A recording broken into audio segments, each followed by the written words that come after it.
Negative sentence. Negative sentence में आपकी helping verb लगाएंगे डू या does according to subject. Do is used with I and plural subjects. I और बहुवचनकर्ता के साथ क्या आएगा? डू। क्या लगाएंगे? डू। और डज किसके साथ आएगा? Singular subject. Yes, does is used with singular subject.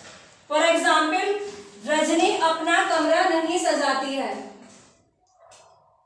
तो what is subject in this sentence? Rajni. कौन अपना कमरा नहीं सजाती है? रजनी। तो यहाँ आप देखिए नेगेटिव सेंटेंस। सबसे पहले हमारा क्या लिखना है आपको? ये सब्जेक्ट। तो रजनी आपका सब्जेक्ट है। अब आपको क्या लगाना है? डू या does according to subject. Rajni कैसा है? सिंगुलर है प्लूरल है? सिंगुलर। तो आपको क्या लगाना है? Does plus not. सजाना मेन वर्ब क्या है यहाँ पे? सजाना। जहाँ आपकी आइडेंटिफिकेशन होगी उसमें ही आपका ये जुड़ा होगा या सही पहले होगा। तो सजाने की क्या होगी? डेकोरेट। अपना कमरा, तो अपने कमरे के लिए यहाँ क्या लिखेंगे? हर रूम। तो रजनी के अकॉर्डिंग अपने की इंग्लिश यहाँ पे आई हर। यदि ये होता सेंटेंस कि मैं अपना कमरा नहीं सजाता हूँ, तो I do not decorate my room. I के साथ क्या लगा देते अपने की इंग्लिश? माई। शी के साथ अपने की इंग्लिश क्या लगाएंगे? हर। ठीक है।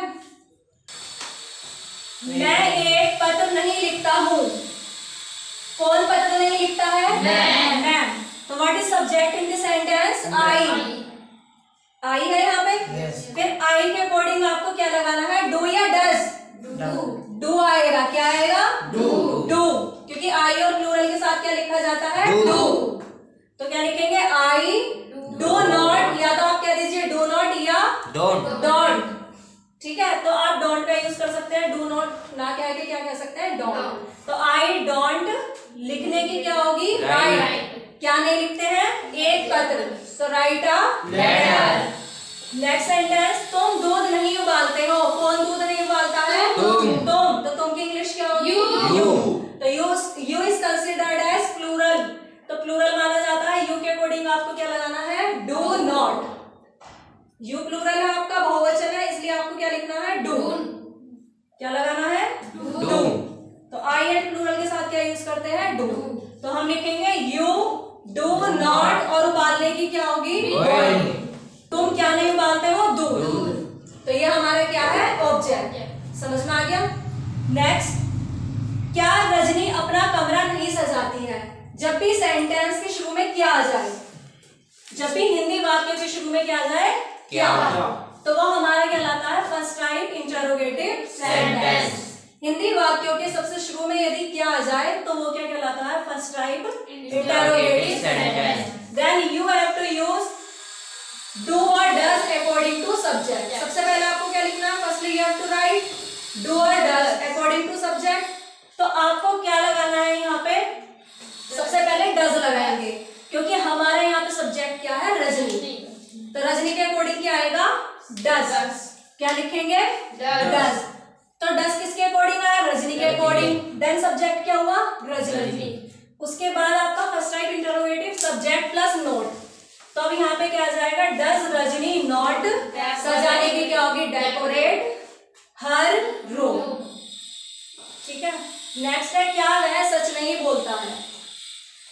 तो क्या सबसे शुरू में आया? तो ये हमारा सेंटेंस कैसा कहलाएगा? First type interrogative sentence. Yes, all will speak first type interrogative sentence. तो क्या वह सच नहीं बोलता है? सबसे पहले आपको क्या लिखना है? फर्स्टली आपको क्या लिखना पड़ेगा? डज। किसके अकॉर्डिंग? सब्जेक्ट के अनुसार। तो सब्जेक्ट आपका क्या है? वह। अब ये लड़का है तो लड़कों के लिए क्या यूज किया जाता है?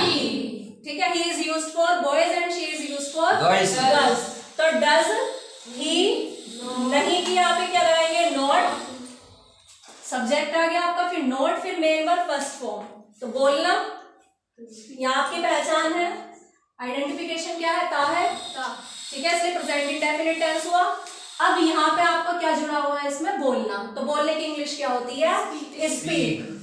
ठीक है, तो स्पीक द ट्रूथ। सच की क्या होगी? ट्रूथ। तो does he not speak the truth? Next है वह क्यों नहीं बोलता है। जब सेंटेंस के हिंदी सेंटेंस के बीच में क्यों, कब, कहाँ, कैसे आ जाए तो वो आपका क्या कहलाता है, सेकंड टाइप इंटरोगेटिव सेंटेंस। क्या कहलाता है, सेकंड टाइप इंटरोगेटिव सेंटेंस। जब हिंदी वाक्यों के बीच में क्या, कब, क्यों, कहाँ, कैसे ये आ जाए, प्रश्नवाचक शब्द आ जाए तो वो क्या कहलाता है, सेकंड टाइप इंटरोगेटिव सेंटेंस। यदि सेंटेंस के शुरू में क्या आ जाए तो वो कहलाता है फर्स्ट टाइप इंटरोगेटिव सेंटेंस। तो वह क्यों नहीं बोलता है, तो क्यों की इंग्लिश सबसे पहले आपको क्या लिखना पड़ेगा यहाँ पे, क्वेश्चन वर्ड। तो क्वेश्चन वर्ड क्या हुआ आपका यहाँ पे, क्यों। तो क्यों की क्या लगा देंगे, व्हाई। तो why, do, does according to subject, same first type interrogative की तरह ही है, सिर्फ आपको ऐड करना है यहाँ क्वेश्चन वर्ड। तो why does he not speak. तुम कब नहीं पढ़ते हो, कब की इंग्लिश क्या होगी, व्हेन। फिर उसके बाद आपको हेल्पिंग वर्ब लगानी है तुम के अकॉर्डिंग, तो डू यू नॉट रीड। ठीक है, समझ में आ गया आपको, यस। तो तुम कब नहीं पढ़ते हो, when do you not read. Clear,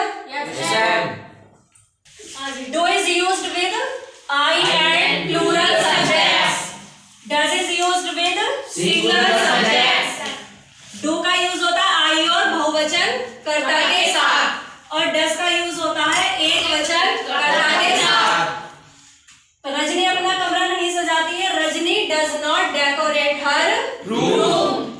मैं एक पदम नहीं लिखता हूँ, नकारात्मक वाक्य होता है, नेगेटिव सेंटेंस को क्या बोला जाता है, नकारात्मक वाक्य, जिसमें हिंदी में क्या जाए, नहीं। जैसे मैं एक पत्र नहीं लिखता हूँ, या रजनी अपना कमरा नहीं सजाती है। तो आई के अकॉर्डिंग क्या आएगा यहाँ पे, डोंट। तो I don't write a letter. तुम दूध नहीं उबालते हो, you do not boil milk. तो क्या लिखेंगे, you do not boil milk. अब यदि सेंटेंस के सबसे शुरू में क्या आ जाए तो उसे हम क्या बोलते हैं, फर्स्ट टाइप इंटरोगेटिव सेंटेंस। जब हिंदी वाक्यों में सबसे शुरू में क्या आ जाए, क्या, तो उसे हम क्या बोलते हैं, फर्स्ट टाइप इंटरोगेटिव सेंटेंस। या हिंदी वाक्यों के बीच में हमारा क्या आ जाए, क्वेश्चन वर्ड, तो उसे क्या बोलेंगे, second type interrogative sentence. Yes, second type interrogative sentence. Clear, समझ में आ गया सबको, यस। तो do, does first type interrogative में स्टार्टिंग में आ जाते हैं, और जो सेकंड टाइप इंटरोगेटिव है इसमें क्वेश्चन वर्ड है, और फिर फर्स्ट टाइप इंटरोगेटिव की तरीके से सेंटेंस बनाए जाएंगे। Clear, yes ma'am.